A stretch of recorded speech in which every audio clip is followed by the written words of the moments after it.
그들이 침상에서 죄를 꾀하며 악을 꾸미고 날이 밝으면 그 손에 힘이 있으므로 그것을 행하는 자는 화 있을진저.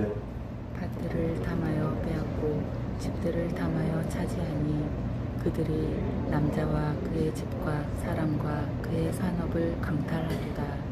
그러므로 여호와의 말씀에 내가 이 족속에게 재앙을 계획하나니 너희의 목이 이에서 벗어나지 못할 것이요 또한 교만하게 다니지 못할 것이라.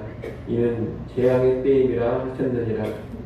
그때에 너희를 조롱하는 시를 지으며 슬픈 노래를 불러 이르기를 우리가 온전히 망하게 되었도다. 그가 내 백성의 산업을 옮겨 내게서 떠나게 하시며 우리 밭을 나누어 패역자에게 주시는도다 하리니 그러므로 여호와의 회중에서 분깃에 줄을 댈 자가 너희 중에 하나도 없으리라. 그들이 말하기를 너희는 애원하지 말라. 이것은 애원할 것이 아니거늘 욕하는 말을 그치지 아니한다 하는도다. 너희 야곱의 족속아 어찌 이르기를 여호와의 영이 승급하시다 하겠느냐 그의 행위가 이러하시다 하겠느냐. 나의 말이 정직하게 행하는 자에게 유익하지 아니하냐. 근래에 내 백성이 원수같이 일어나서 전쟁을 피하여 평안히 지나가는 자들의 의복에서 겉옷을 벗기며 내 백성의 부녀들을 그들의 즐거운 집에서 쫓아내고 그들의 어린 자녀에게서 나의 영광을 영원히 빼앗는도다. 이것은 너희가 쉴 곳이 아니니 일어나 떠날지어다. 이는 그것이 이미 더러워졌음이니라. 그런즉 반드시 멸하리니 그 멸망이 크리라. 사람이 만일 편안하게 행하며 거짓말로 이르기를 내가 포도주와 독주에 대하여 내게 예언하리라 할 것 같으면 그 사람이 이 백성의 선지자가 되리로다. 야곱아, 내가 반드시 너희 무리를 다 모으며 내가 반드시 이스라엘의 남은 자를 모으고 그들을 한 처소에 두기를 보스라의 양떼 같게 하며 초장의 양떼같이 하리니 사람들이 크게 떠들 것이며 같이 봅니다. 길을 여는 자가 그들 앞에 올라가고 그들은 길을 열어 성문에 이르러서는 그리로 나갈 것이며 그들의 왕이 앞서가며 여호와께서는 손들어 가시리라. 아멘. 우리가 오늘 본 미가서 1장에서는 사마리아와 예루살렘에 내려질 심판을 선포했습니다. 이제 2장에서는 심판을 받게 되는 구체적인 죄를 언급하고 있습니다. 1장에서는 죄와 허물로 인해 심판을 받는다 이렇게만 선포했는데 2장에서는 그 죄악이 무엇인지 구체적으로 언급하고 있는 겁니다. 그런데 하나님의 심판과 연관된 죄를 생각하면 우리는 흔히 종교적인 죄들을 생각합니다. 예컨대 예배를 제대로 드리지 않거나 기도를 게을리하거나 전도하지 않거나 제대로 헌금하지 않거나 이런 것들을 떠올린다는 겁니다. 물론 이런 모습도 잘못된 모습인 것은 분명합니다. 그러나 미가서에서는 그런 잘못, 그런 죄악들 이전에 사회적 불의를 지적하고 있습니다. 본문 1절, 2절에 보면 힘 있는 자들이 밤에 죄와 악을 계획하고 날이 밝으면 사람들의 밭과 집들을 탐하여 빼앗는다고 합니다. 있는 자들이 더 가지려고 다양한 방법을 꾸며서 힘없는 자들의 재산을 빼앗는 죄, 다시 말하면 사회적인 정의가 무너지고 경제적인 정의가 실현되지 않는 모습입니다. 8절, 9절에서도 유사한 죄를 지적합니다. 본래 적국의 원수들이 침략했을 때 의복을 뺏고 집을 탈취하고 영광을 빼앗습니다. 그런데 전쟁 기간도 아닌 평화의 때에 동족이 동족을 향해서 원수처럼 행하고 있습니다. 겉옷을 빼앗고 집을 빼앗고 부녀와 자녀들의 안락한 삶을 깨뜨리고 있습니다. 이처럼 당시 이스라엘은 정의와 공의가 사라지고 인애와 자비가 다 사라져버린 상태였습니다. 힘있고 가진 자들은 더욱 탐심에 사로잡혀서 무슨 수를 써서라도 자기들의 소유를 더 늘리려 했고 그 와중에 힘없는 사람들은 더더욱 고통을 당해야만 했습니다. 사랑과 정의가 실종되어서 사회에 빈익빈 부익부가 더 심해졌고 없는 자들은 평안과는 거리가 먼 삶을 살아야 했습니다. 하나님은 바로 이런 죄악으로 인해서 이스라엘에 심판을 내리시는 겁니다. 3절부터 5절까지 말씀 그리고 10절 말씀이 심판의 모습입니다. 이스라엘 땅에는 이제 재앙이 임하고 그들의 산업, 그들의 땅을 원수들에게 다 빼앗기게 될 것입니다. 본래 하나님께서 가나안 땅을 주시면서 말씀대로만 행한다면 이 가나안 땅에서 장구한 번영과 평안을 누릴 수 있게 하겠다고 약속해 주셨습니다. 하지만 이제 죄악이 그 땅에 가득하고 그 땅이 죄로 인해 더럽혀지니 더 이상 그 땅을 쉴 곳 안식처로 허락해 주시지 않습니다. 이스라엘은 그 가나안 땅에서 망하고 이제 포로로 소멸돼서 그 땅을 떠나야만 할 것입니다. 우리는 이러한 내용을 통해서 하나님께서 사회적인 공의, 정의를 얼마나 중요하게 여기시는지를 잘 알아야 되겠습니다. 빈익빈 부익부는 하나님께서 원하시는 사회의 모습이 아닙니다. 부한 자들은 적당한 선에서 탐욕을 그칠 줄 알아야 합니다. 힘 있는 자들은 가난하고 없는 자들도 안정적인 삶을 살 수 있도록 길을 열어줘야 합니다. 정직하고 성실하게 일한다면 누구든지 노동의 대가를 충분히 받고 행복한 삶을 살 수 있는 그런 사회가 되도록 해야 합니다. 그런 사회가 될 때 하나님은 지속적인 평안과 번영을 허락해 주십니다. 하지만 그렇지 않고 가진 자, 힘 있는 자들만을 위한 사회가 될 때 하나님의 징벌이 임하게 됩니다. 사회가 붕괴되고 평안과 번영을 성실하도록 하나님이 만들어 버리시는 겁니다.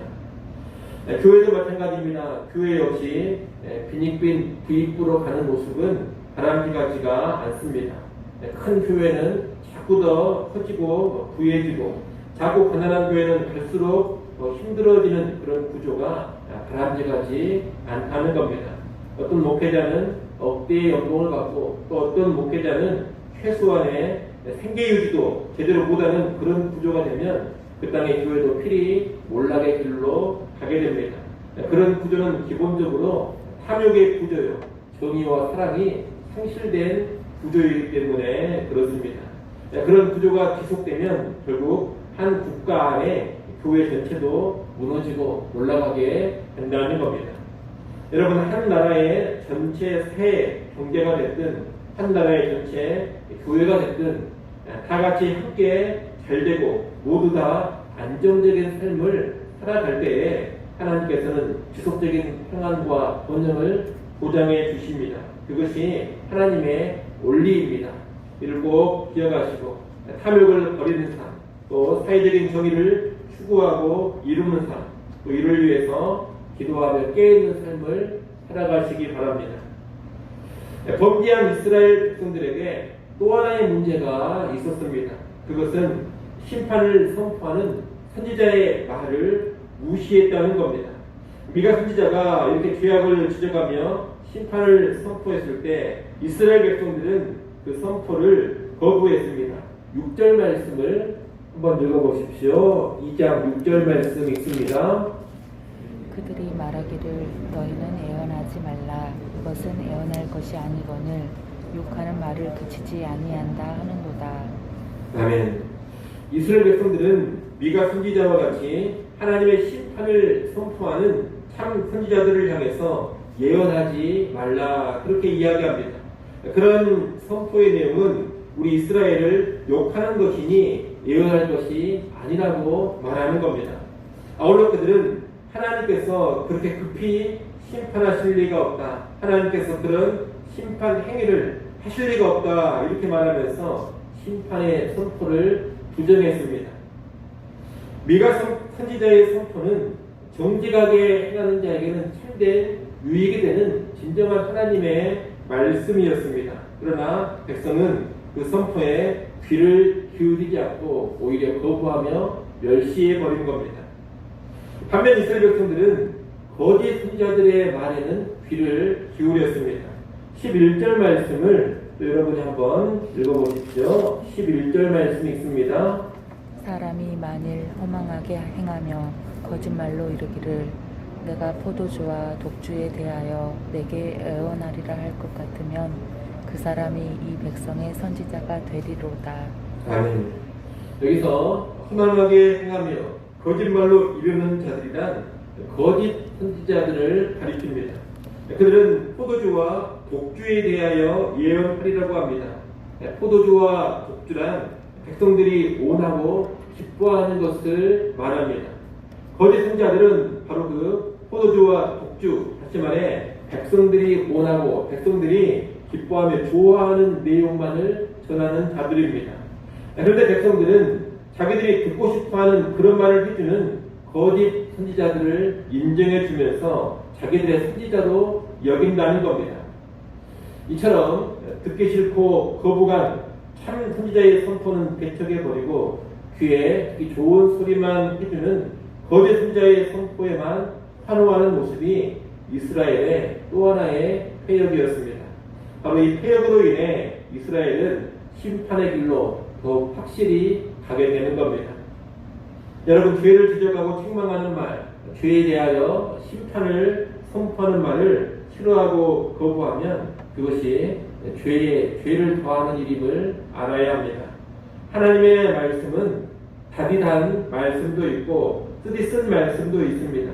우리 마음을 평안하게 해주는 말씀도 있지만 우리 마음을 힘이 찌르고 불편하게 하는 그런 말씀도 있습니다. 축복의 말씀도 있지만 저주의 말씀도 있습니다. 그런 말씀들을 우리는 모두 다 온전히 듣고 온전히 받을 수 있어야 합니다. 그러지 않고 귀에 듣기 좋고 마음에 편안한 말, 축복의 말만 듣고자 한다면 망하는 길로 가게 되는 겁니다.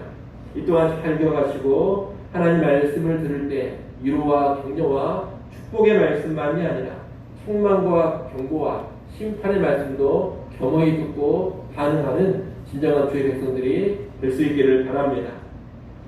이렇게 이스라엘은 사회적인 불의와 악으로 인해서 그리고 죄를 지적하고 심판을 선포하는 참 선지자들을 거부함으로 인해서 심판과 멸망으로 속히 가게 됩니다.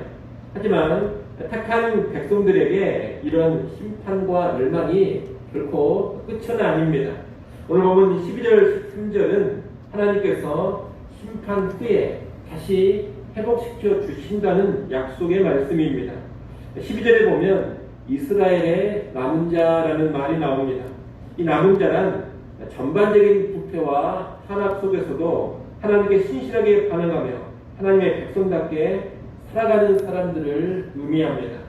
하나님께서는 이스라엘이 멸망을 당한다 하더라도 또 가나안 땅에서 다 쫓겨난다 하더라도 이 남은 자들을 놔주시고 이들을 기반으로 해서 다시금 회복의 역사를 일으키실 것을 약속해 주십니다.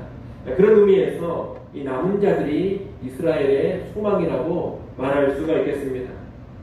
여러분, 전반적인 부패와 타락이 있는 그런 상황 속에서도 언제나 주의 백성 가운데 남은 자들이 있습니다. 하나님은 그 남은 자들을 통해서 새로운 회복의 역사를 이루십니다. 심판하신 후에라도 그 남은 자들을 통하여 다시금 재건의 역사를 일으키시는 겁니다. 그러니 오늘 우리는 언제나 이 남은 자의 대열에 서고자 해야 하겠습니다. 세상이 혼탁하고 교회와 그리스도들마저 다 무너져 내리고 지도자들마저 살아가는 그런 시대를 살아간다 하더라도 우리가 남은 자가 된다면 그 남은 자들로 인하여서 새로운 소망이 솟아나게 되는 겁니다. 그러니 언제나 하나님 앞에 깨어있는 소수, 신실한 소수, 남은 자들이 되어서 하나님의 귀한 도구들로 쓰임받을 수 있기를 간절히 소망합니다. 기도하겠습니다.